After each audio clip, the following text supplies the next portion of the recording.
The never-ending journey of water.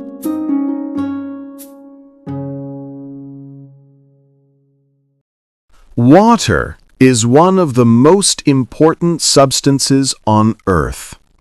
All living things, from the smallest insect to the largest whale, need water to survive.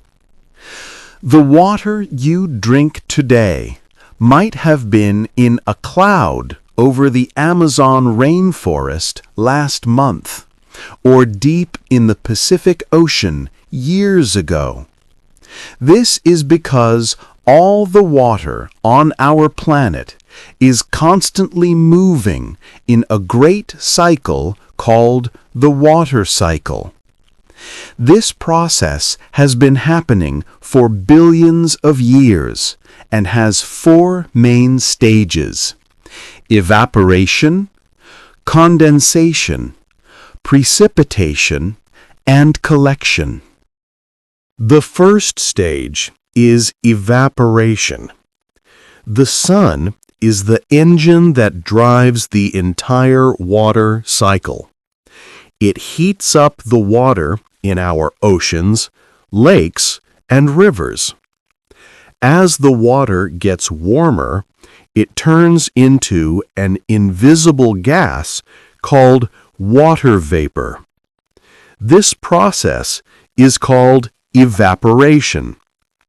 You can see this happen on a small scale when a puddle on the pavement dries up after the rain stops.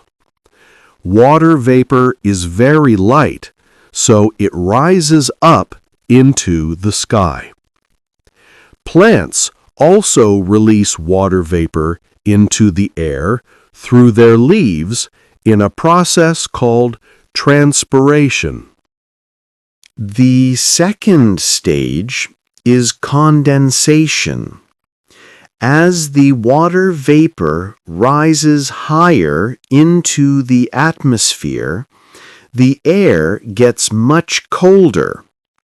This cold air causes the water vapor to change back into tiny liquid water droplets. This change is called condensation. These tiny droplets are not heavy enough to fall, so they float in the air and group together with other droplets and dust particles to form clouds. If you have ever seen your breath on a very cold day, you have seen a small-scale version of condensation. The third stage is precipitation. As more and more water droplets join together in a cloud, they become larger and heavier. Eventually, they become so heavy that the air can no longer hold them up. They fall back to Earth in the form of precipitation. Depending on the temperature of the air, precipitation can be rain, snow, sleet, or hail. The final stage is collection. When the water falls back to Earth, it is collected in different places. Some of it falls directly into oceans, lakes, and rivers. Other water lands on the ground and soaks into the soil, becoming groundwater. This water can stay underground for many years or can eventually flow into rivers and lakes.